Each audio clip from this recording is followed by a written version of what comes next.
Hey, what's up, everybody? Thank you very much for joining us. We're MTG LexaCrunch, and we're here for your filthy, drunken, casual, Australian sexy content. So that being said, player one, why don't you introduce yourself? Hi, I am Cheshire Plays Games. I am one half of the Australian contingent of this podcast. Unfortunately, the other half of the Australian contingent either forgot about his anniversary dinner or forgot about us. Either way, fuck you, Sam. Yeah, exactly. Fuck you, Sam. And yes, I did tell him that I'd rip on him for somehow forgetting that Saturday night he'd booked his anniversary dinner, or Kate had booked his anniversary dinner, or that he'd forgotten that we were doing this when we do it every week. I don't know. I don't understand. I'm not going to sit here and make lies for anyone else. Hell yeah. Fuck that guy. Except he got arrested.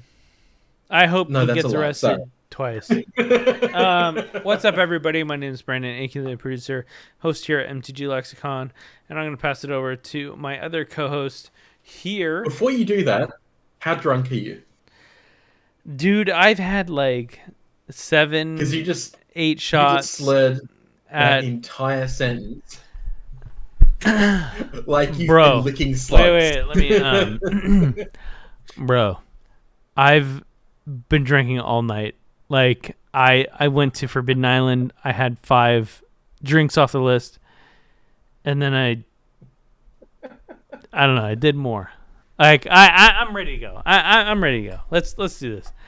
Great. Here I'm drinking a coffee, and I haven't had a drop of alcohol in like 48 hours. Yeah, no, fuck that. I'm ready to go. Play it 4. Yeah, that's you. Hey, what's up? I'm Jeff, also easily distracted by Twitter, and I'm the other part of MTG Lexicon. I'm ready to talk about movies and shit, but I guess Brandon is the captain, and he has other plans. And the other person who watched the movie didn't show up, so I guess we're doing something else now. Fuck you, bro. Now, Jeff, I want to ask you a question. Yeah. This is a question that I forgot to pose last time. From when you weren't here because you were indisposed. Yes, unfortunately. Yes. I got a story about that night. But yes. Oh, good. I tried to make a cover story after I said something that you were on a date with my mum. Because I wasn't told otherwise. Jeff. Can you go to your Twitter for me, please? Yeah, sure. Can you go to your profile? Yeah. And can you add your fucking pronouns? He is very upset by this. By the way. Sure. Very much. I don't understand why you're so angry about it, but okay. Because my partner is non-binary.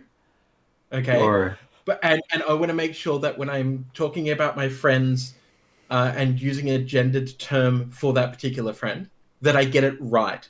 That I'm not sitting here going, "Oh fuck, I'm not sure. I think I'm right, but I'm not sure. Let's just be fair and say they them. Fuck. Did I fuck that up again?"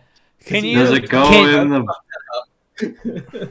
I'm not Twitter literate. Does it go in the name or the bio? I'm putting it in the bio. In your bio. Okay. In your bio. And you and honestly, Chesh, please don't say they him. Just say hey you, fuck you, and that guy for me, please. Yeah. I mean, that guy. That guy. Please don't ever give me proper pronouns. All right, there. I just updated my my bio for you because you're a special little boy, and I fucking never use Twitter. I look on Twitter and I like memes, and that's all I do. I barely post from that fucking thing, but sure. Bro, you want memes? I'll give you the most toxic shit on earth. I am ready, bro. Come at me. I will add you shit that'll get you. I will send you shit that'll get you to a CIA watch list. Is that it? Yeah, there it is. Thank you, Jeff. Thank you. You're welcome. I am so much ready for more. Please. That's what she said. Ban me, daddy. All right.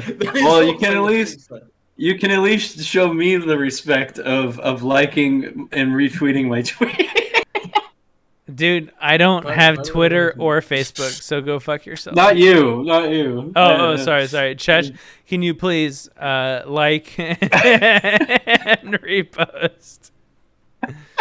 I mean, I could. Well, hi there, Mickey. How are I got you? some fire. Well, I'm doing just fine. But did you hear? I got some fire in my Twitter. All right, I got some good shit there, and I only post quality shit. Well, wonderful. Elon Finally, Musk be able is to super understand weak. what he's I saying. could be Apparently, with some That's really a good fancy one. voice special. That's a great Dust is over week. Yeah, That sounds cool. Yeah, that was posted by Hideki Naganuma, who is the producer of the soundtrack to Jet Set Radio. Very good producer, also very funny. He's a very funny guy. He just like he talks about he just memes all the time. Like, someone posted a picture that he retweeted, and it was like Hideki talking to his friends, and he's just like Amogus. Amogus Doge Elon Musk Bitcoin, and they're like, what the fuck are you talking about, Naganuma? And he's very, what do you call it, Westaboo. Can we please He loves talk Family about Guy. the post I just sent to the chat and how amazing and exciting that is? I've seen this before. Please listen. Is this about my deck? Please click and listen. Horsefather Deluxe, thank you very much for joining us tonight. Absolutely love it. Claude M, thank you for being a part of this. John, a.k.a. my brother, thank you very much for being here. Absolutely love it. Hey. Thank you. Thanks. Twitch.tv. I guess I'll tune into the... Oh, my buddy's streaming. Donald's just gone to Japan. I love that. Sorry. Hey, Goofy, Can have we you seen talk anime? about... Hang on. Hey, Goofy, have you seen anime? Oh, well, I'm sure he's still Can we good talk old about Donald. Wizards in F&M Arena? Yeah, you don't know. No.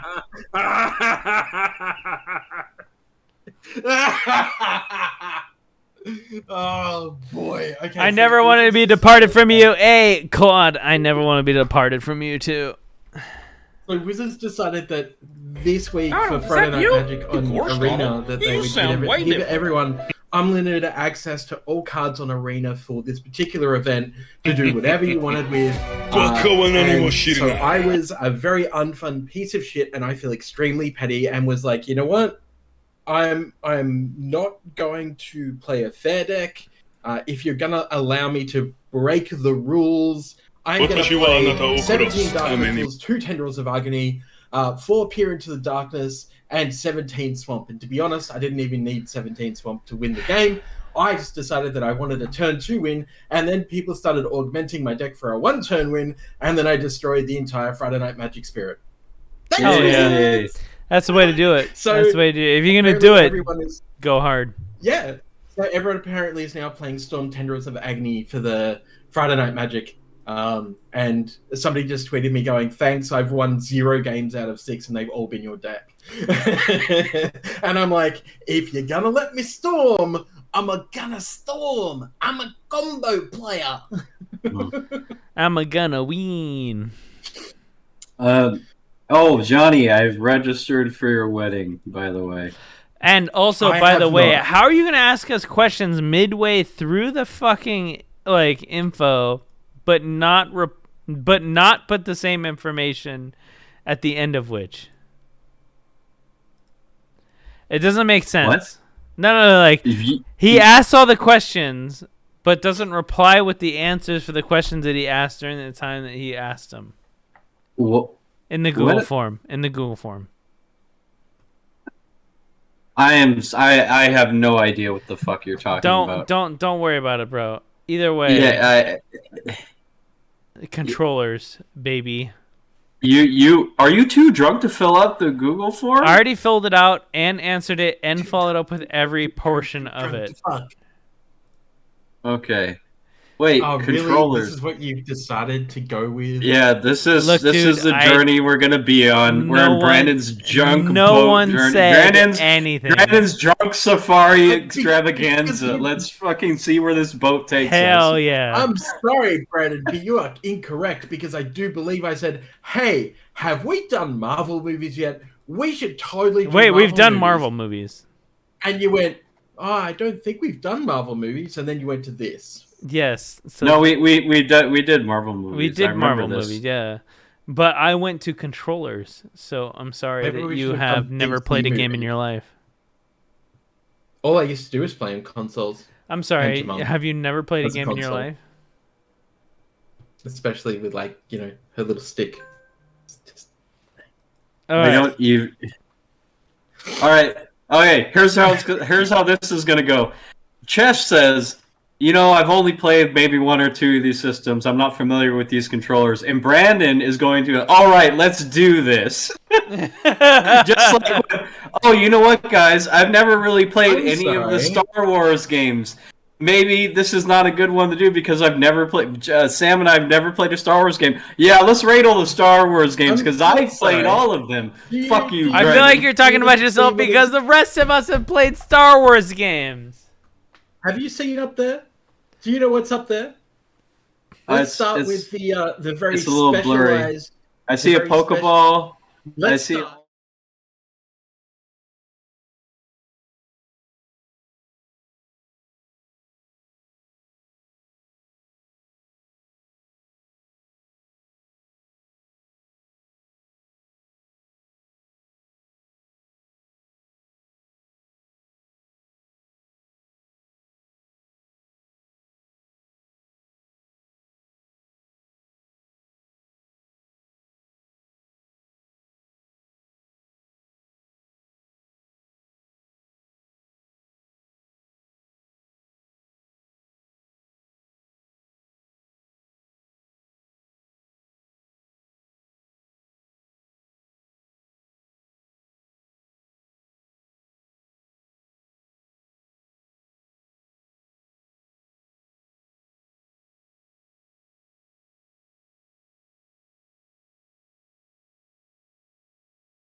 So it's been a long time that I've taken this out of the box.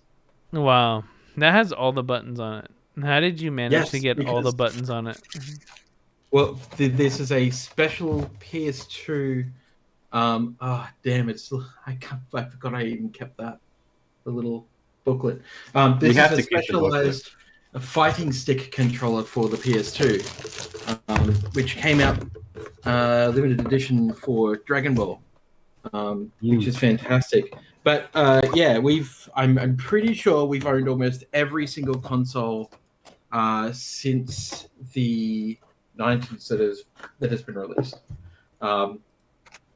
Yeah, including now the people can hear you. PSP and the PS Vita and all that sort of stuff. And this box, by the way, is gorgeous. I wish this actual box was in better condition because it does have like all of the Super Saiyans on it, which is fantastic. Well, All but, of the you know, Super Saiyans? ones- Dude, there's like the 30 ones that Super matter. Saiyans. There is the ones that matter. Yeah. Sorry, And that matter. There we go. Okay. Pretty.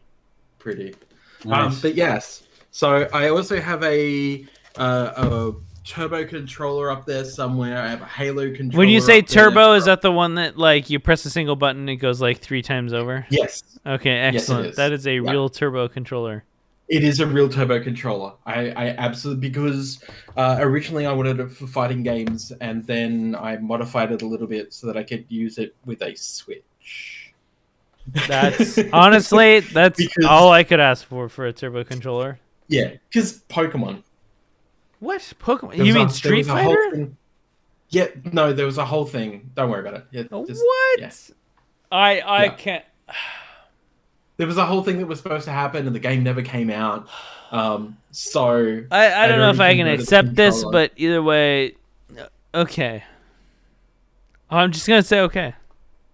Yeah, great, excellent. Either way, you know what we did watch over this past week? It was a certain movie, and I'm pretty sure Is it- Jeff is pretty hyped about it. This is going to be interesting.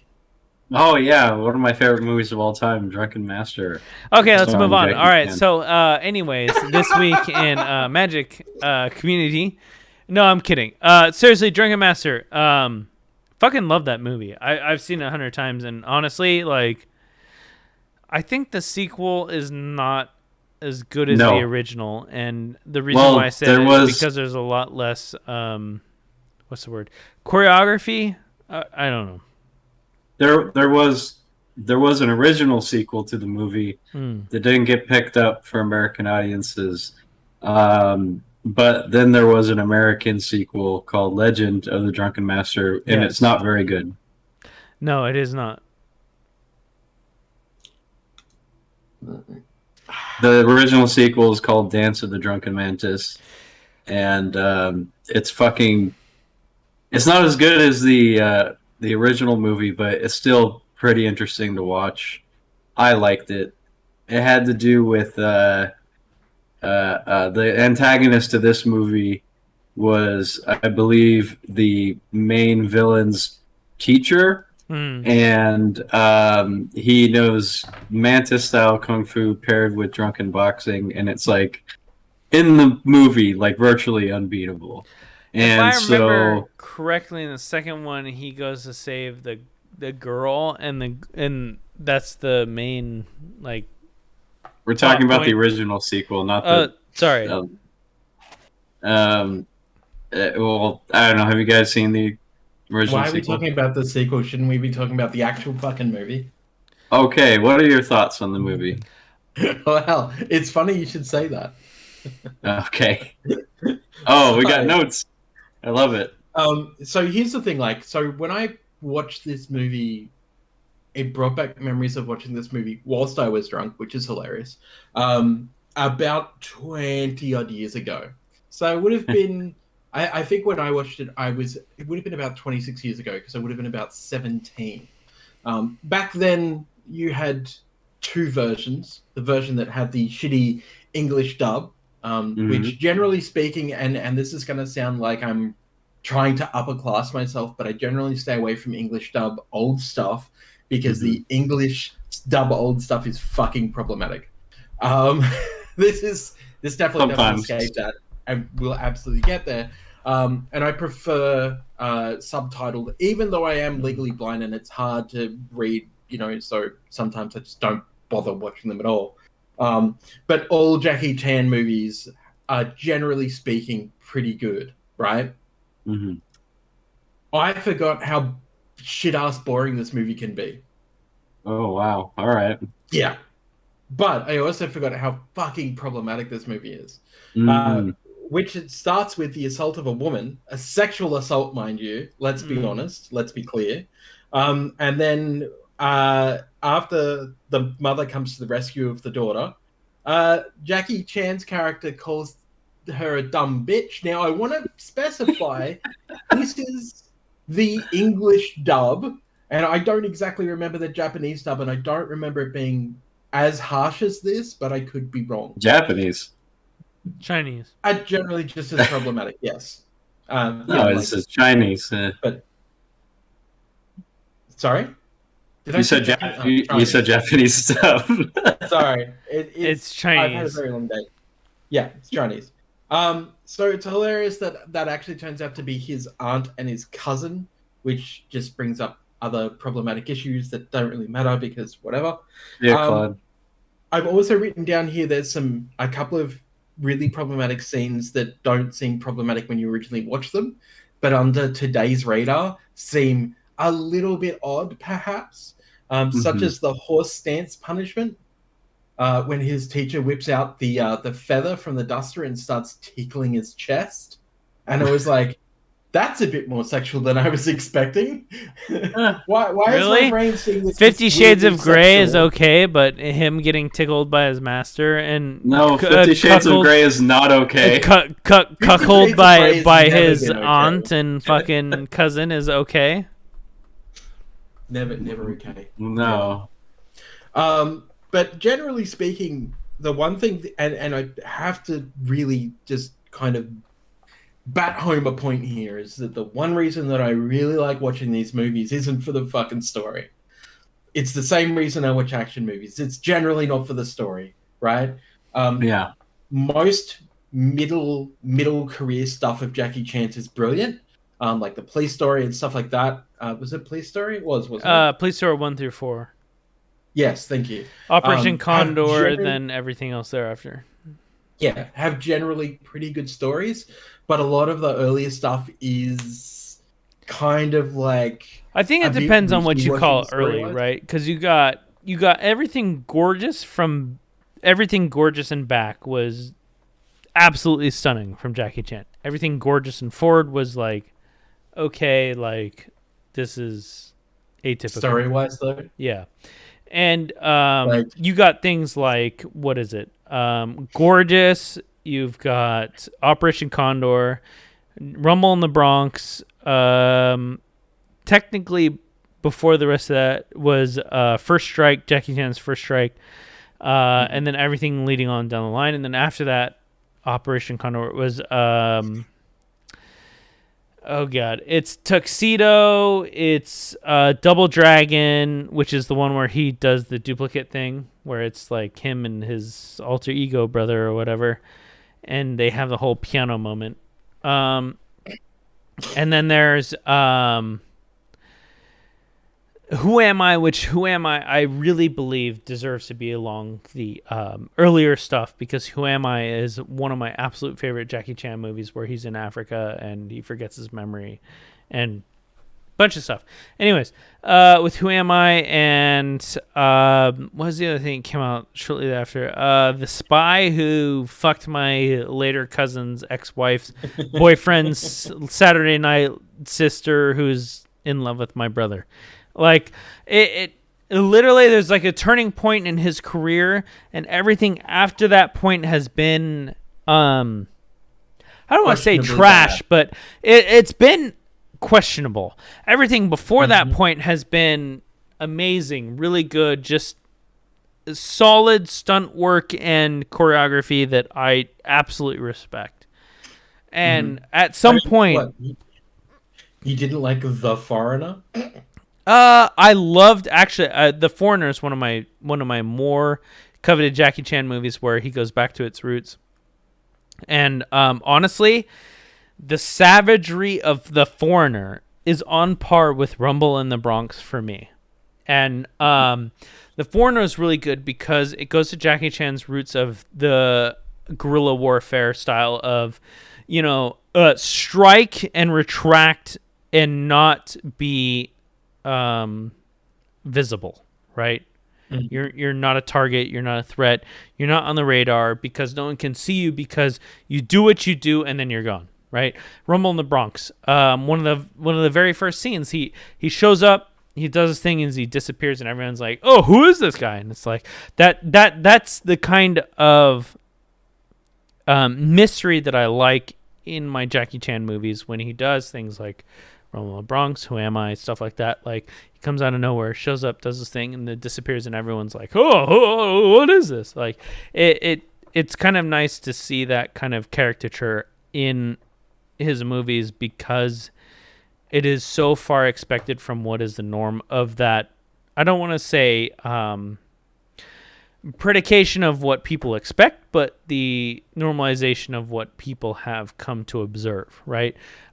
In Who Am I, he's a downed special agent that loses memory, and he's in Africa, and he becomes this African aborigine, and then, a fucking trail comes along where someone's doing like, I don't know, the 500, and he just literally shows up, changes the tire, and just drives off, right? That's something that's like really cool with Jackie Chan, and like something that no one would ever expect. The whole thing, like with him climbing the coconut tree and using the coconut as an IV, as a special military post-op like kind of thing, keeping the person alive. That's something you don't normally see in movies, and something that's like, it's really retracted from in what you would expect from a movie of that culture and time that just you don't see in anywhere else. They don't get in the details of like special ops med that just literally carries over into like saving someone's life, whereas in like nowadays you see like, I don't know, Ryan Reynolds does the 6 feet under, and he's like, I made a magnet out of a ship and I make people go side to side.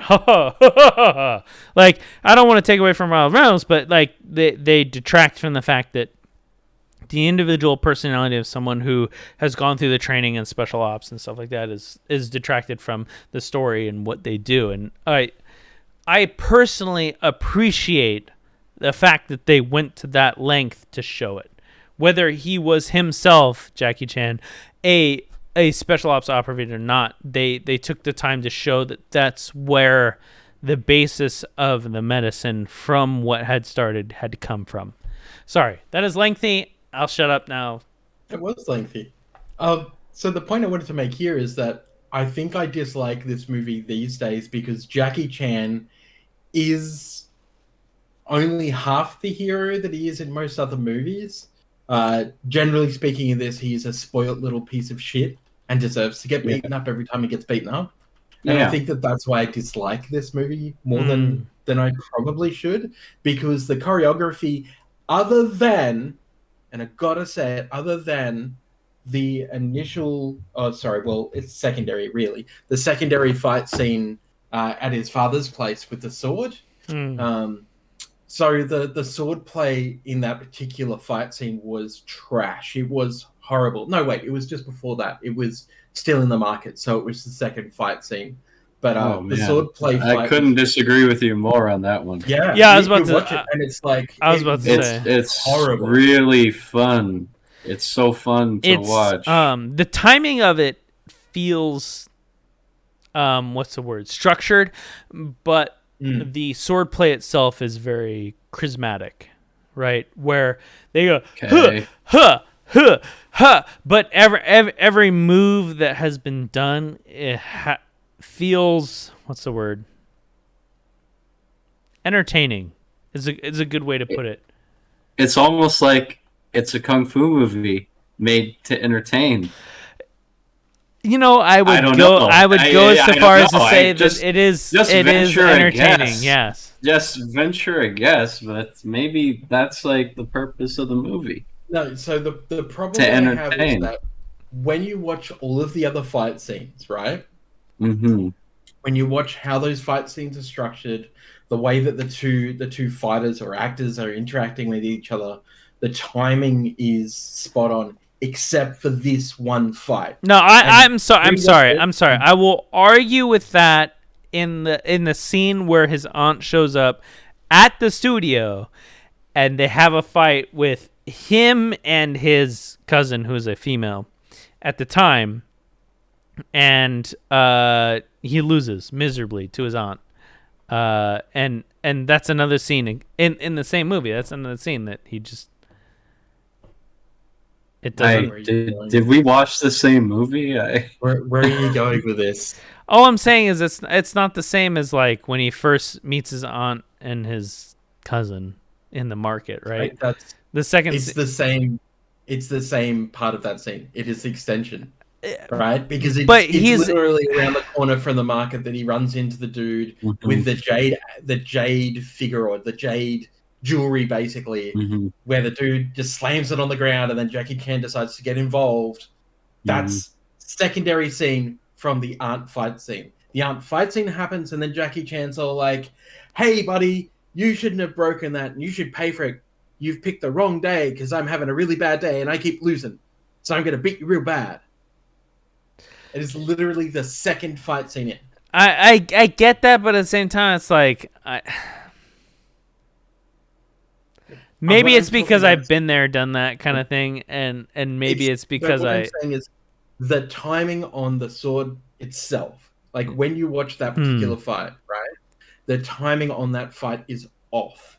And it's really badly off to the point where it's extremely noticeable, which is not something that usually happens in a Jackie Chan movie, right?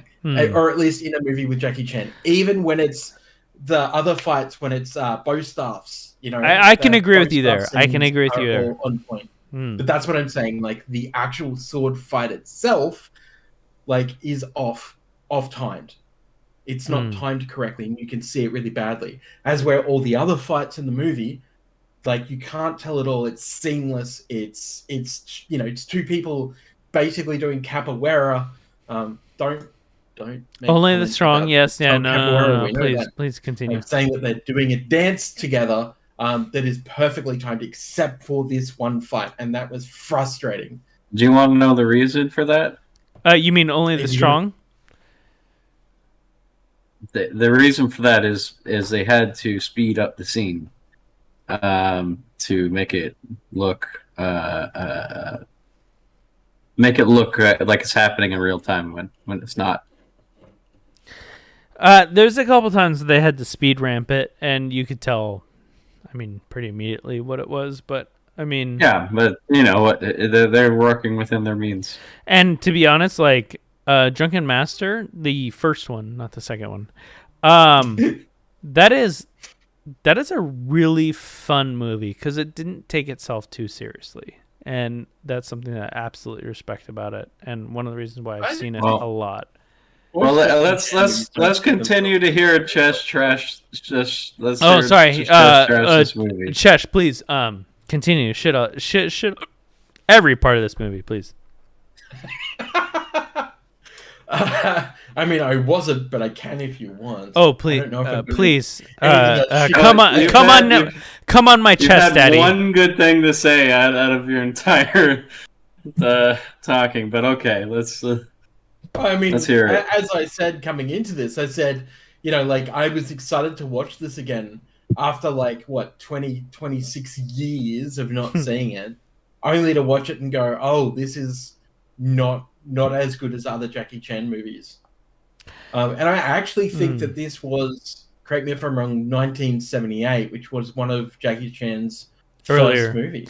No, it's like this. I think it was like his third or his fourth. Because he was theoretically in Bruce Lee, and he was theoretically in a movie before that. I'm trying to remember the name of it, but it was like his third or fourth movie, and it was the one where he was actually a star, not just supporting. That's what I mean. Yeah, not just a supporting, but he was actually a star. And to be fair, I mean, considering what he did and everything else like that, I think he did a great job, and I think the sequel that came after that was. Not Drunken Master, but Drunken Master. I don't think it was called 2. It was called something else. I'm trying to remember it. It's called Dance of the Drunken Master. I was just talking about it at the start of the show. There you go. I think he did better in his first. Movie. I think he did better in the first iteration of Drunken Master than he did in any thereafter. Oh, he wasn't in the official sequel. I think it was the third one that he wasn't in, but the second one he was. But yeah, going back to my point about one of the things that really takes away from any one of these movies is the amazingly terrible who made that decision voice acting on the voiceovers. Yeah. Wait. Okay. So before you say anything, Jeff, the originals had Jackie Chan's voiceover with them. The remakes thereafter made by not Golden Dragon, it was another studio because Golden is the one that originally did Jackie Chan's productions. Afterwards, when they remade it for the American market, it was a different company, and I'm trying to remember the name, and I can't remember it. But Drunken Master 1 and 2 had Jackie Chan's original voice. Drunken Master 3, I don't think it had Jackie Chan in it, but the remakes of the originals didn't have Jackie Chan's original voice. It was some other voice actor, and it was redone a part of, like, a different subset of, like... voiceovers for it, and it wasn't by Golden Dragon. It was a different company that redid it, and the only ones that had Jackie Chan's original voice were the ones that done by Golden Dragon, I think. And that's from what I know and what I've seen in the 1978 and the 1990, I want to say 1994 editions of the Drunken Master. So it's Drunken Master 1 and Drunken Master 2. And Drunken Master 3 is completely, separate from this. But I think I remember that the Golden Dragon production was a part of the first two. Mm-hmm. So the point I'm going to make to people is, if you're going to watch this movie, find a copy of this movie that either has Jackie Chan's actual voice or is in Chinese with subtitles. Yeah. And do not watch any version with the shitty British voiceover. Yeah, 100%. If Thunder Leg's voice doesn't match up, stop it and find a version that his voice matches up. Because Thunder Leg has the most offensive, just outright, just get fucked fucking dialogue that absolutely exists in the original. And if you find any other remake that the Thunder Leg dialogue seems tame, that is not right. That is, throw it away and find the original. That's all I have to say. Mm-hmm. Especially the crawl through my legs scene. Yes. Yes. That's not the line. That is not the line. I remember that line. Yeah. Fucking line. Yeah, no, exactly. Oh, yeah. Imagine somebody going like, yes, well, that's a little problematic for our audiences. I find your drunken style very shallow and pedantic. Before we release this to the public, perhaps we'll turn that character down a little bit, shall we, and make him a little bit less rude, perhaps. Yes, that sounds right. Swell. That's fine. Ugh. Yeah, no, I'm right there with you, 100%. And I've seen multiple versions of it, and it's just from like downloading it from multiple sources. And I would never download my movies, ever. But you wouldn't steal a car, right? You wouldn't shit in a police helmet's fucking wife's ex-widow's helmet, would you? No, God forbid. Right. But the original that I had seen is totally different than the one I've seen most recently, which is the one off Netflix. Which it's totally different. I watched Operation Condor recently with my girlfriend, and I was like, this is not Jackie Chan's voice. And she's like, what do you mean? I was like, his voice does not sound like he was kicked in the nuts 30 times over and then told to speak. Like, this is not Jackie Chan's voice. And I literally played Who Am I, which is one of my favorite Jackie Chan films thereafter. And I was like, this is Jackie Chan. Listen to Condor. Nope. Jackie Chan. Yep. This is Jackie Chan. You can tell straight away because Jackie Chan has he still has his broken English. Mm-hmm. Absolutely. He still has broken English, which is fine and absolutely fucking delightful. Like if you watch hang on, Forbidden Kingdom, right? Is it called? Yeah. Forbidden Kingdom. The one where he's actually the Monkey King. Yeah. Well, Jet Li's the Monkey King. He's the drunken master. Yeah. Sorry. But if you watch that and you hear Jackie Chan's actual broken English voice, which is the most fucking delightful thing, it's so innocent. You know what? Him and Jet Li as well. Jet Li has the same thing. Absolutely. It just absolutely refused to learn full English. It's that broken English to it, and I think that is absolutely just. Speaks in volumes about, hey, I want to do these movies, but I don't feel like I have to fully integrate myself in your society to do these movies, which I think is absolutely the correct thing. And it was absolutely the right way to go. I mean, you look at Hero and you think oh, well, he has such a heavy accent, and you're like, well, yeah, he has such a fucking heavy accent. He's fucking Chinese. What do you want from the man? He shouldn't speak perfect English. That's not his culture. What? I get so upset by some of the expectations that come out of that, and I'm just like, Now I do want to drop a little bit of weird trivia on you. Mm. Because I don't know if either of you have heard this little bit of trivia about Jackie Chan. I'm actually a massive, I don't talk about it much, but I'm actually a massive Jackie stan. Please continue. Because, okay, so I studied Hapkido, Yes. right? Yes. Which is completely different to anything that Jackie Chan does. Derivative. Okay. Well, so Hapkido is basically Korean-based self-defense. So it does have dynamic kick and punch, but is more about joint locks and grapples. I'm sorry, a separation by 3 degrees of Taekwondo and everything that comes after. Okay. Still a separation. Okay. The point I wanted to make. Mm-hmm. So I dug really deep on Jackie Chan for a number of years in my 20s, when the internet was becoming like a big thing and we wanted to find out more. And I was like, I'm going to watch everything I could find, and like finding out about his palling around with Bruce Lee, which is mostly known, I think, amongst people who are fans. One of the things people might not know is how Jackie Chan turned down the part of the villain in which Sylvester Stallone movie? I don't know. Anyone want to take a guess? It was shortly thereafter. Not Sylvester Stallone. I think Brandon's gonna know this one. I know this one. It was 2 years after the movie with there's another American fighter that was a part of this. I know this only because I'm a huge Jackie Chan fan. Chuck Norris. So, it was 2 years after Chuck Norris did his whole thing with Jackie Chan as the villain, and god damn, I'm blanking on the fucking movie. But you know what I mean, because the whole 2 years after the Chuck Norris thing was huge. Yeah.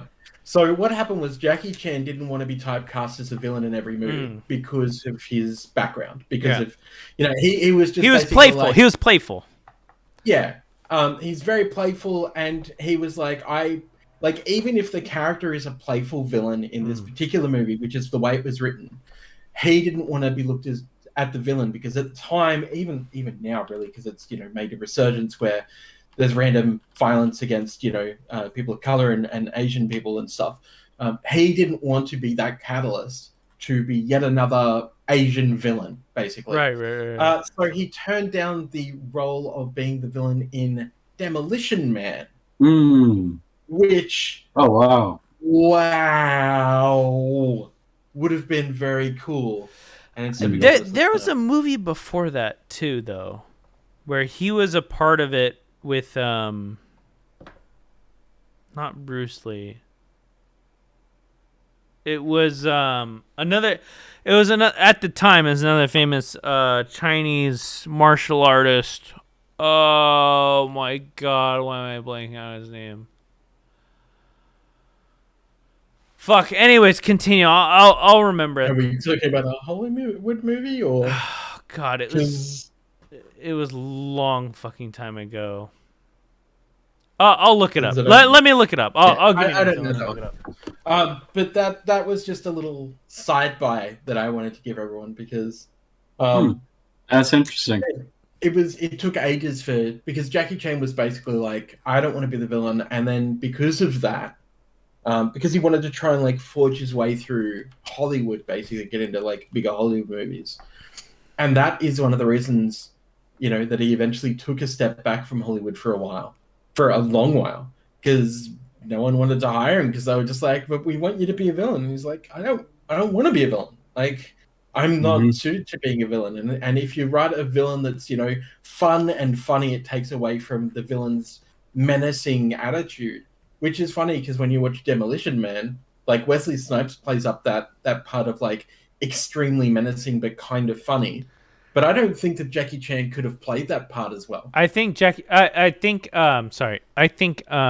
Wesley Snipes was a great add-in in replacement, and Wesley Snipes actually did spend his time in martial arts, so I respect the fact in choice thereafter. Yeah, I think that was a big thing for Sylvester Stallone as well.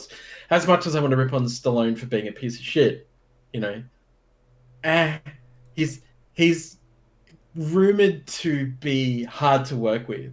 But The Protector. That's what I was thinking of. Oh, jeez, who was that? Dude, that was. It wasn't one of his first movies, but that's what I was thinking of as The Protector. Jesus Christ, that's fucking old. It's not his oldest. I mean, his oldest goes to 1962, but The Protector is like in the 80s. Now, that's what I was thinking of as like The Protector, but Right. Yeah. Sorry. Continue, please. No, well, that's it. Like I'd run out of things. I just wanted to bring up the whole Demolition Man thing because it's seashells are always on point. Yeah, of course. And to be fair, I don't think he was as big back then. You know, he wasn't. He really wasn't. And to be fair, Chinese culture, and I don't want to detract from what has been built upon and what led to, but he was very big in anything that happened cinema wise for the Chinese, and he was so big that the fact that he was a named Hollywood star that was coming into America, that he was put into positions where he had to choose one or the other, and it wasn't about the production of the Chinese market like it is now, which is where like they make the Avengers, but they cater towards the Chinese market, and no profanities, no tits and nips and shit like that. He was literally the baseline of what came out of China and the golden star of what was international at the time, and really pushed forward the narrative of between two markets, producing a movie that could make money between the two markets, because at the time that didn't exist. It just flat out just didn't exist. And so he was the bridge and the gap between a lot of that stuff. And you look at I hate to go back to it, but Rumble in the Bronx, by far one of the biggest blockbusters that happened for kung fu action cinema that happened in American Hollywood, was huge in China. Huge. And for that market, just blew it out of the water. And you look at subsequent years thereafter, and it really was them catering to a market that met both for movies. And what was it? Dwayne "The Rock" Johnson did Skyscraper, that was a really big bridge in American cinema to Chinese cinema, and really led the way for a lot of the other movies in modern culture that we see now today. That really just all in on catering to both markets. And was Skyscraper a WWE backed film? Yeah, I kind of feel like it really was, because it really was. Yeah, that was the time that WWE were trying to segue a lot of their retirees to they were trying to move to other markets, exactly, like India and Asia, because they were like, all right, well, we want to make a proper global audience. They'd already done global warming here in Australia back in the I want to say like early 90s, early 90s. I was going to say early 90s, mid 90s, because there was they tried some of their touring here, and that didn't, like, they weren't filling enough seats basically. But when they did their global warming tour, and global warming was, I think, 2000 or 99, 2000, because that's when they started bringing SmackDown and Raw to Australia, and that's when I got to heckle JBL. So I want to say that Chris Jericho, who's now a piece of shit. Fuck that guy. I mean, honestly, fuck that guy. Why do you know? There's I want to say there's a lot of movies in the early 2000s that were like globally touched on. I mean, you look at The Day After Tomorrow, right? That was just a global movie that hit all markets and stuff like that. And I don't want to say especially Australia, but there were a lot of movies that led up to that obviously, partook in a portion of that. But honestly, like a lot of the Jackie Chan films that were international and stuff like that led to a lot of that as well. Yeah, exactly. What was Really it? opened the door. First And- Strike was one of the first movies that took place in the winter. I think it opened up in the winter and had an action. I want to say baseline. It just took place in the winter, and it had an action cinema background, and it took place in the fact of like WMDs and stuff like that. Mhm. And for anyone wondering, the reason that we bring this up is because there's a lot of misconstrued information around Bruce Lee and Bruce Lee's involvement between Hollywood and China, basically. And It's and very those markets. disconnected. It is very disconnected. And Bruce Lee was a big name when he returned to China and was doing, Enter the Dragon and stuff like that. But there was a whole heap of, or a whole host of, Chinese-funded films that were martial arts films for Chinese audiences that were not for Hollywood audiences, because there was still that massive divide where, the martial arts elders and stuff wanted to keep stuff out of the hands of white people, which, seems crazy today, because today it's like, that everything is so different, and generally speaking, like Hollywood go out of their ways to make films for the Chinese and the Asian audience, so which is bizarre, right? But back then, it was very much a case of like, Bruce Lee had cemented himself as a giant name in Asia, had then, was going back to America to try and get into American films, ended up doing things like The Green Hornet. I was about to say the Green Hornet, the Batman, Yep. I think Ironside, he was in that too. Ironside, and like he was a second-rate character, but in the Chinese market, he was like this big thing, right? And when he came to America, it was so I don't want to say degrading, but it was like he wasn't as big in Japan as he was when he started in his original market, which is obviously China. I'm just leading to, which is he was much bigger in his origin than when he got to Hollywood, and then in Hollywood they took him and they slowly built him up. But at the time back then, that was a huge thing. Like no, I hate to put it this way, no Chinaman had ever done what he had done before, and that was huge. And I, as someone who's like, Native American, a minority, I respect that. That's big. You can't come from nowhere and make it big without, some sort of, imprint on the market that you're leading into. And Hollywood cinema was at that time exploding. And he broke into like Batman and Green Hornet and Ironside with this role. And then from there, he went into like much bigger films and stuff like that in the 70s. I think, like leading into the early 70s, where he, obviously didn't make it. But I mean, leading into he was garnished for a bigger role, and I wish that circumstances were different and he could have fulfilled that. And God, I hate to quote, like epic rap battles, but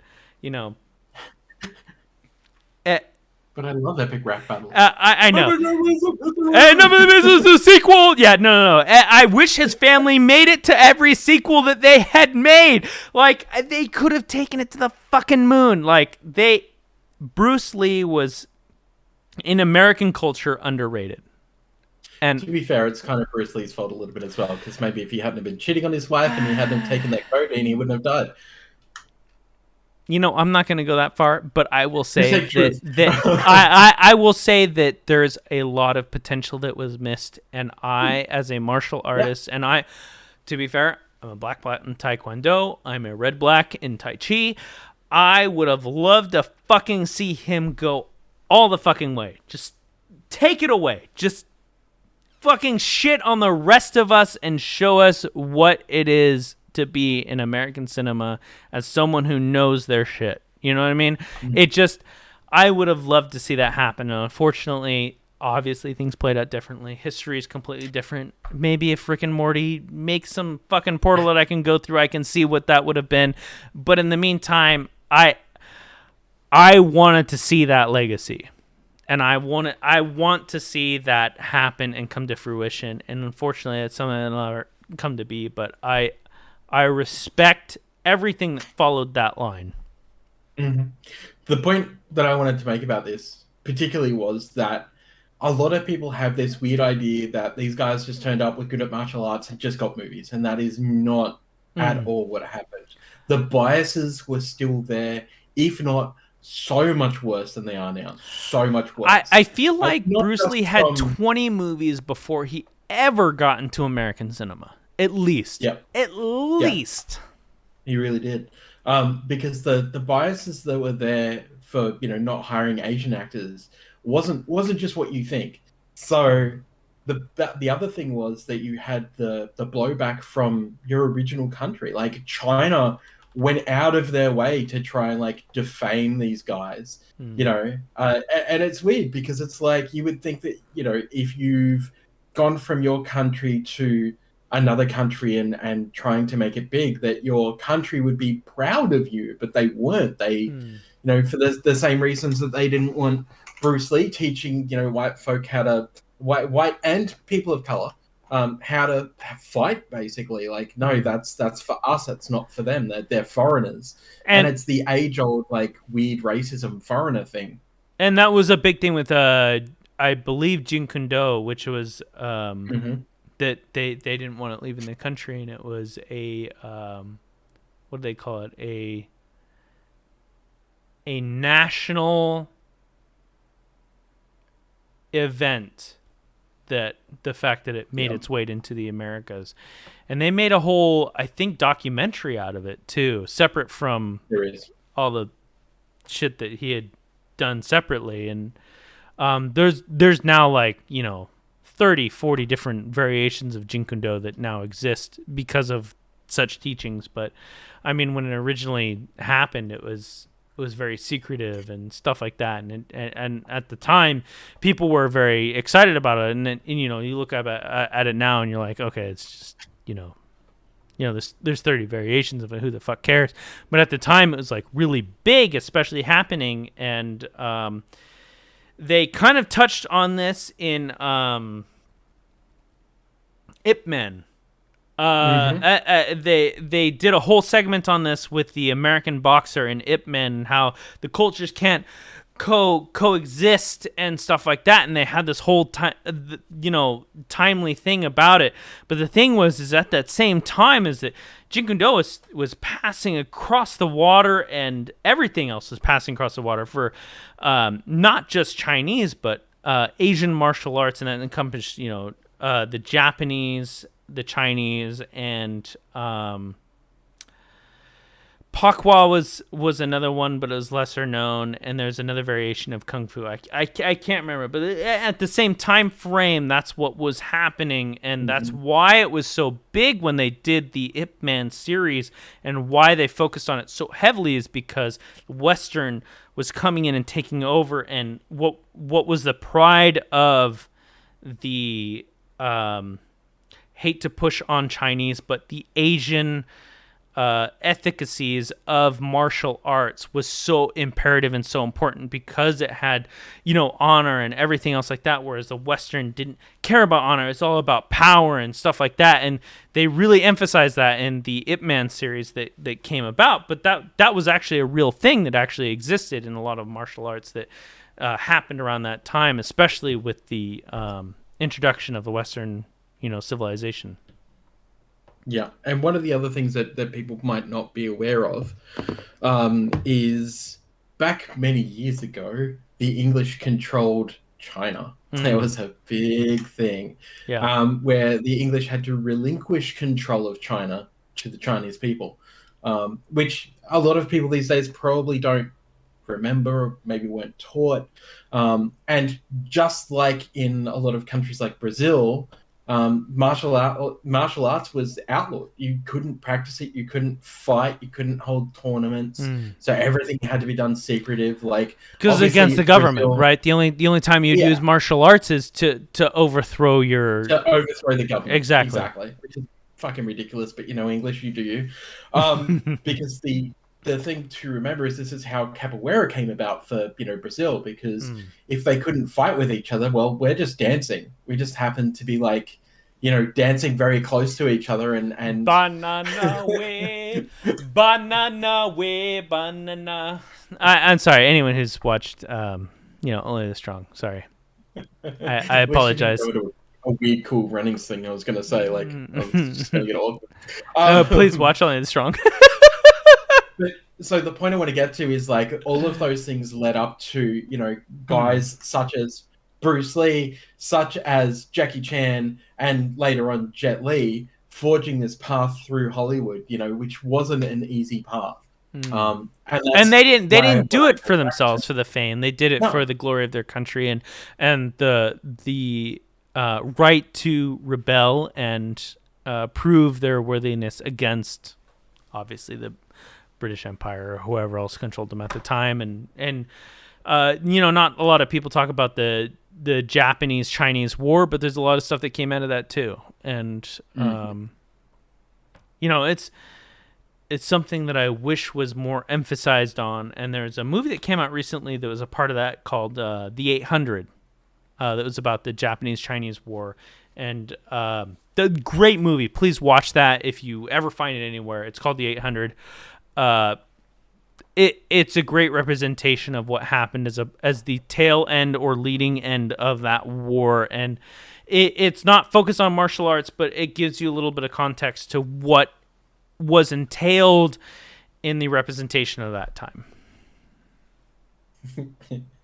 I just keep having like a cartoon play over in my head for some reason. It's just like, the Japanese trying to like conquer China and China going, what the fuck are you even doing? Get back to your island. I mean, the crazy thing is, like, they were the bad guy. I mean, you look at a lot of, like, history and stuff like that happens between the two of them, and it's just like, oh, the Chinese have much more land than them. Like, why can't I? And you're just like, wow, the Japanese were assholes. And, it comes a part of the culture and the time at which that happened. They're looking to expand.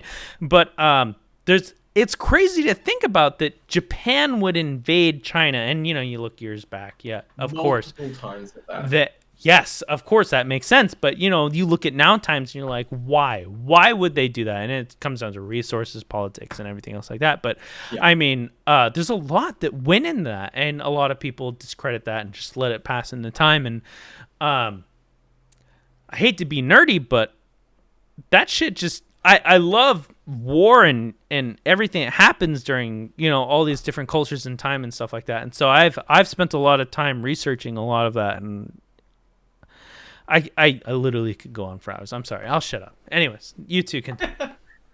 Well, look, you can find some stuff on Netflix. I think I watched something on samurai recently, and they were talking a bit about towards the end of like feudal Japan, where they attempted another like incursion into China, and China just basically kicked their asses. We're just like, no, go back to your island.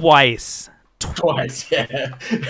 They weren't content trying it the first time and failing. They were like, we'll just get more people. We'll arm farmers and civilians and train them, and then we'll take them over. And it's like, still not going to work. You still don't have enough people. The fuck are you actually doing? Like, yes, but this is like a region where, like, even they don't hang out because it's too cold and we'll travel through here, like narrowing ourselves down so that we're easy to get like repelled. Like, just not sound. I don't want to get into it, but look up the history of Okinawan farmers, and you will find the basis of a lot of martial arts. Anyways, continue. Yep. Continue. I gotta shut the fuck up because I get really excited about this kind of shit. No. I think we're all nerds here. Jeff hasn't said a word though. Yeah, I don't have anything interesting to say. Do you like Jet Li? I like Jet Li. Yeah, I like Jet Li. That's it. That's all I got to say. I'm done. Oh, okay. So a lot of No, history there. I didn't know that it was gonna go down this rabbit hole, but I mean, I guess it's content. Yeah, no, I was really excited to rewatch this movie because I really enjoy it because it has one of, I think, the best training montage scene in a movie that I've seen, at least. The whole, because what you're doing, what he's doing, you see later on. You know, like he's cracking the walnuts and he cracks the guy's throat. You know, and he yeah, I really appreciate that his training montage wasn't just kind of like, okay, this is just what he has to do portion of the movie, okay, and then they just forget about it. They actually bring it back up in a meaningful way, an entertaining way, at the final fight, which I think more movies should learn from that, but they didn't. It's funny because they actually, like, with that training montage, they actually show, so like when he's doing the upside down, I'm gonna call it the ab crunch water routine. The ab obliterator. Yeah, the ab obliterator. I could not do that to save my life. I literally would be impaled and I would die. Dude, not many people can do that. Yeah, even when I was in good shape, I couldn't hang upside down and do basically what is an upside down sit up and pour water into a barrel. That's just like the amount of training and again going back to like nerdy shit, the amount of training that Jackie Chan has been through, like from a very young age, is the only reason why he can do that kind of shit and make it look easy. Bro, he broke his leg in Rumble. Sorry, go back to Rumble in the Bronx. He broke his leg on multiple stunts throughout multiple movies, and literally goes and shows up the next day to continue the fucking stunt. I don't know anyone else in cinema who does that. So, I'm a big Jackie Chan stan, and I do know that he would always insist on doing his own stunts, and several producers pulled him aside and had conversation with him, like, Jackie, stop, you're going to die. You're 80 years old, Jackie. Please stop. There's a high probability you could die. And he's like, no, I got to do it, and he always pulled through, and it's super impressive. Was a Police Story where he goes down the string of lights? Was that Police Story? No, it was after. Right. He goes down the biggest stunt he did in Police Story was the one where he went down the two roofs. He went between two roofs. Yeah. Right. Yeah. And he almost gets impaled. That's so many times, Jackie, stop it. But one of the things I want to say about this is, like, seeing how this is very much peak Jackie Chan. For people out there who have not yet watched this movie, watch how Jackie Chan floats. I say this specifically as somebody who has studied martial arts. No wires. He floats. Like, even when I was skinny, I step heavy. I've always stepped heavier than I actually am. Like, even when I was 60, 70 kilos, I was stepping like a 100-kilo guy. I'm sorry, American terms, please, sir. Well, if you want to see 200 pounds, I don't know. Like, what is the kilo to your measurement rate? 1 point. It's like 1.5. Don't struggle. Well, one of the most impressive physical feats in the movie was the breakout scene where his freckled friend rescues him, and he's standing on those two boards position, and then he basically magics himself out of that situation. I'm just like, when you watch it as a kid, you're like, oh, that was cool. But when you watch it as an adult, like, I would just die. There were no way out of that situation. I'm laughing at how ridiculous it is that he got away with it more than anything else. Yeah. It's funny you bring that up because that reminds me of the diner scene. I'm going to call it a diner, the restaurant scene with the drunken So master. it's a Chinese-made movie. The humor is very crass. Yeah, yeah. But You're gonna talk about the host, aren't you? no. Okay, all right. No, I'm not. What I wanted to do is talk about the fight scene Okay. where Jackie Chan has basically just stolen dinner, basically. Yeah. And when the drunken master's fighting, there was this really weird rollback scene. Does anyone remember this? Where they did the reverse film trick and Yes. like so he did the rollback and flip up onto the table, and I was like, that just like was the worst. It was the worst rollback. It's pretty bad. I mean, there are some pretty botched visual effects, but at the time, But at the time, it was exactly. convincing. Yeah, Like yeah. it was good enough for you not to notice. Like well, for me not to notice 26 years ago. But on my second rewatching, well, actually, I think this is my 15th rewatching, really. But I'm going to say this is my second, the second one that I can remember. Yeah. Watching that rollback, I was just like, wow, that was just the worst. It's pretty it's bad. almost as bad as seeing strings in. Oh crap! Which one was it? It's, one of the Jet Li movies. Mm. I can't remember what it was called, but basically Jet Li's got like completely bald head except for like this patch of hair back here and a ponytail.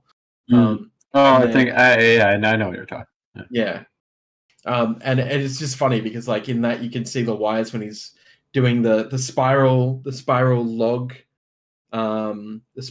run, and it's just like, oh, I can see that wire. I don't need to see this wire. It's so horrible. But Yeah, seeing wires really takes you out of the moment for sure. I agree. But in saying that, like, I don't think I couldn't imagine there was any wire work in this that I could see. I think Some of the they're stuff were definitely wire work, but you can't really tell visually. Like your brain knows, but when you're looking at it, it doesn't look like a scene that you would think there would be wires involved. It just looks like a really cool flip, like a very fast spin and stuff. And I was like, there's something there, but I don't know if I'm really seeing it or if They did a great job of hiding it for sure. Yeah. But I also really loved the stance switches in the fight at his dad's place at the start, where he's fighting, the semi bad guy, whatever you want to call him, the wanker's father. Let's put it that way. When he's fighting the wanker's father's goon, and he switches Classic into like Jackie Chan comedy, but yeah, and he switches into like the snake stance. yeah, And he starts fighting like the Mamba snake stance, and I was just like, "Oh, this is exactly what I came here to see." Because if there's one thing that I love watching, it's watching Jackie Chan fight. Because again, like when Jackie Chan is doing peak Jackie Chan, that fighting that he does is seamless. And again, the way that he steps, he steps like he's walking on clouds. It's bizarre. yeah. And I've always stepped heavy, and I don't understand it because I'm like, I've always tried to step light. It's my one thing, my one weakness when I was training was, my master Smith was always telling me like, you step heavy, you've got to step light. And I'm like, I can't. Like, even when I was a light guy, I could not step light. No, never worked. Never worked. Always too heavy. Even on the balls of my foot, just sounded like I was an elephant, and I never understood why. I think I just put too much power in the walk. Mm-hmm.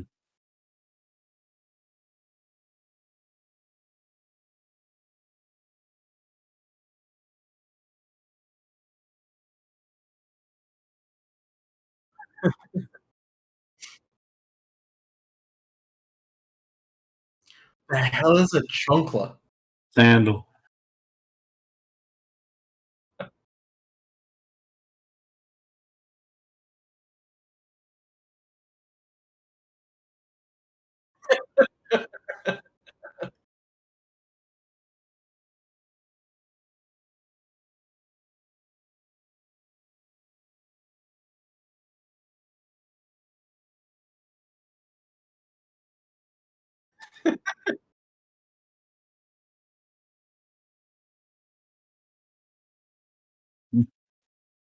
I would have gotten beaten a lot.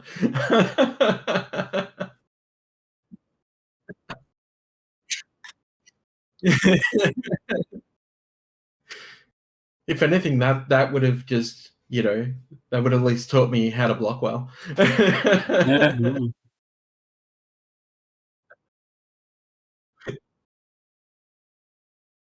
Yikes.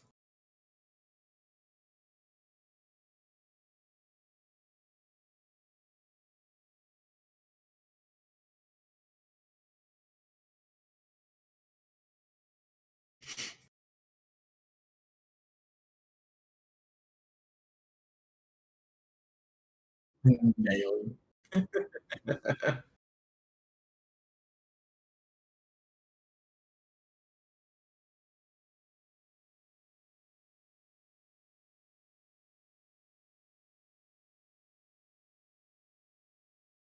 Oh.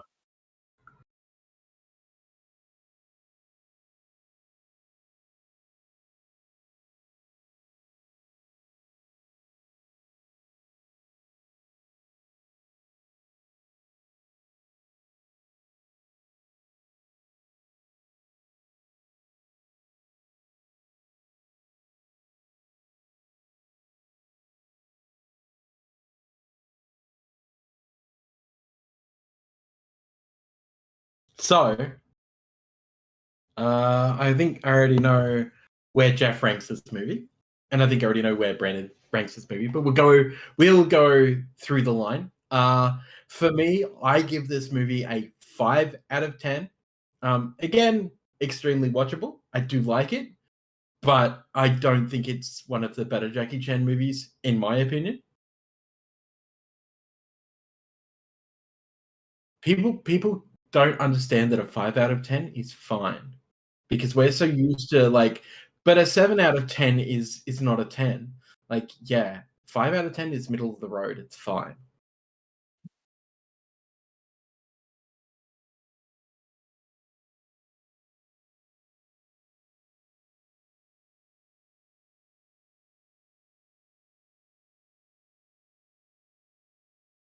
I guess I would give this movie a 9 out of 10.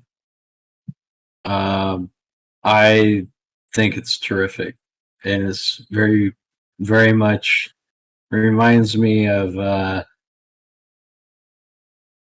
what do you call it? It reminds me of a better time. Fair.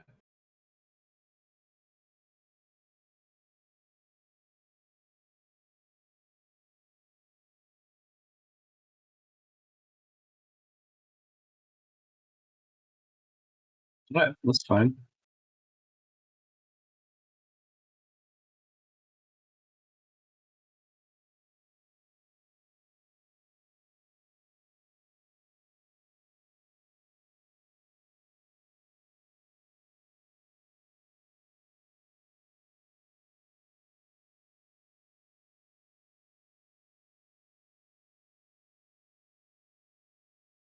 Yep, that's fair.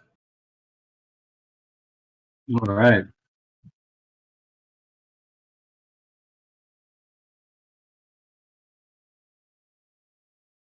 Do we have time for this? Or long.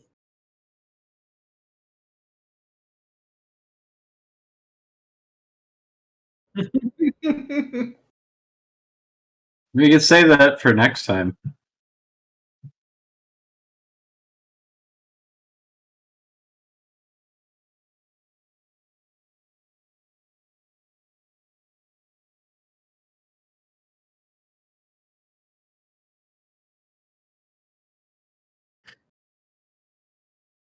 Oh, wait. Can I give a pro tip to the audience? Pro tip. Do not get a tattoo of a cartoon show or a TV show or a whatever, specifically a TV show that is still airing or a band that is still active. Don't do it as much as you want to. please do yourself a favor, because they might air or do something really shitty in the future, and you will have to explain your tattoo to everyone. What has happened that I've missed, and why is it Motley Crue again? It's not Motley Crue. I'm just Is it saying. Marilyn Manson? No, I saw a tattoo on my timeline, and it's of a pretty good cartoon show, but I'm thinking, what if, perchance, one of those people playing those characters or the show or something just gets really shitty? Guess what? You have it on your body now.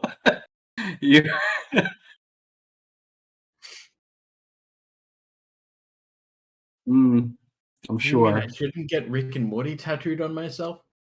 I know someone with a Rick and Morty tattoo. I know plenty of people with Rick and Morty tattoos, and I just look at it every time, and I'm just like, I spent last night watching season 5, and this is the 5th season that I've watched in its entirety and gone, I still don't understand why people like this. I don't understand. I don't know. I haven't watched the new season yet. Well, it's funny because people but you liked Ren and Stimpy. You absolutely loved Ren and Stimpy. And I was like, yeah, but I was also like a 20-something and drunk half the time. Like, well, I like Solar Opposites better now.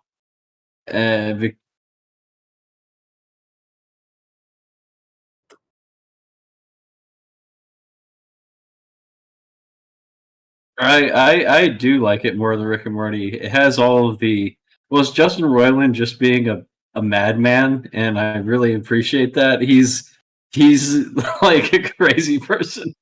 He just says and does things arbitrarily, almost like a ghost or a dog.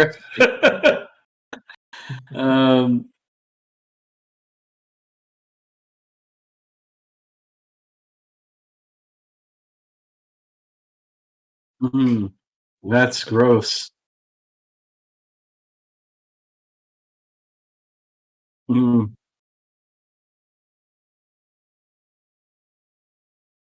Sure. Yep. Thanks for that interruption, as always, Brandon. Where's a tiered list of how drunk is Brandon? Brandon's pretty drunk. He's like, yeah, I can still talk.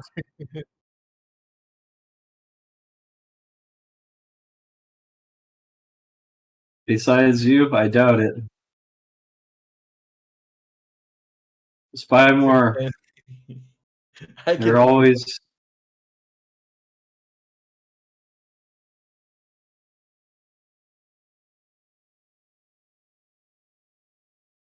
There'll always be more maple syrup, Brandon. No. Okay. Well, I'm tired and I have a headache. I'm tapped out.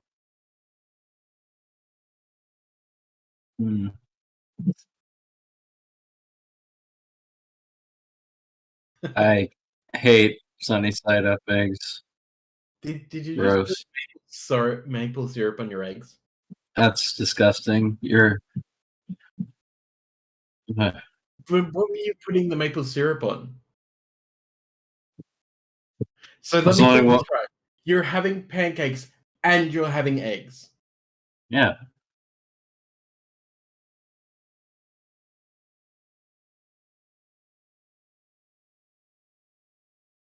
Ham is bacon.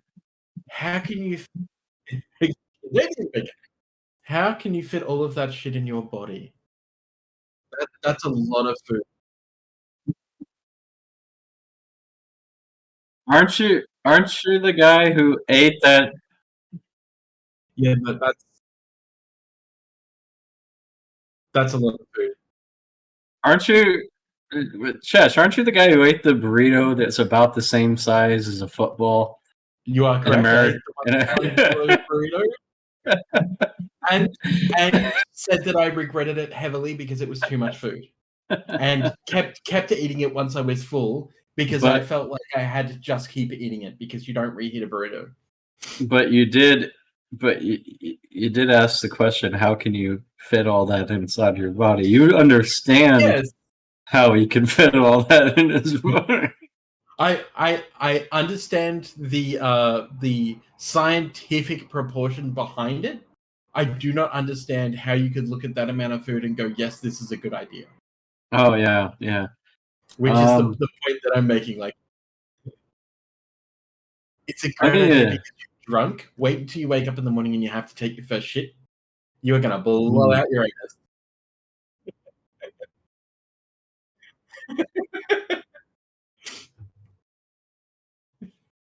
And on that note, thanks everyone for hanging out.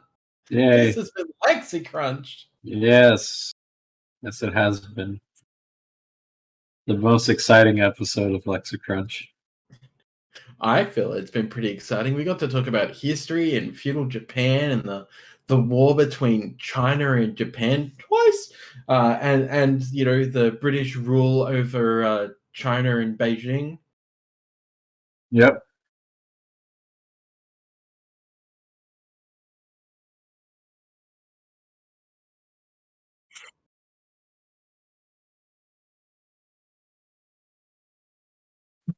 Yeah. Those are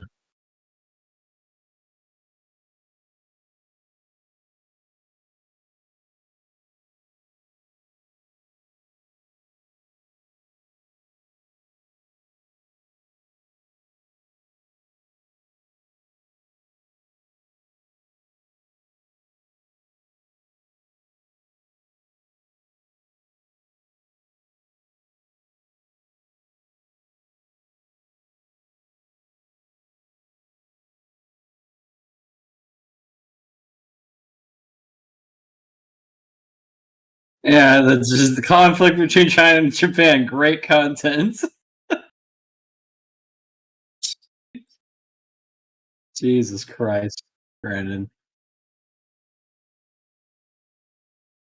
Well,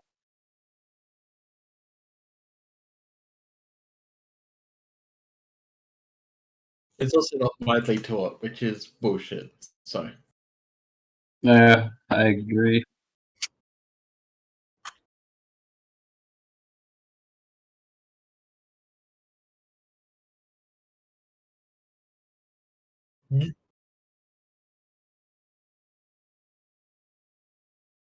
the winner's right.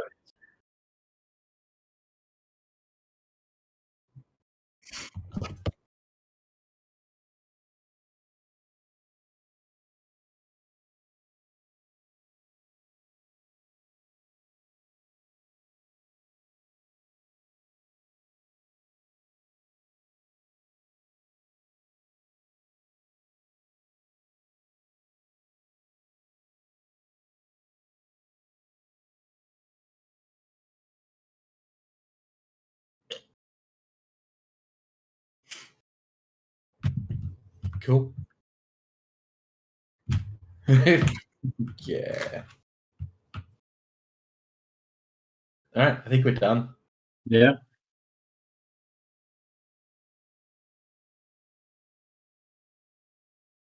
I'm Cheshire Plays Games. You can find me on all platforms under Cheshire Plays on Twitter or Cheshire Plays Games and everything else. YouTube.com/Cheshire Plays. And also, you can follow the awesomest podcast that is so awesome, which is commandercrunch.fireside.fm.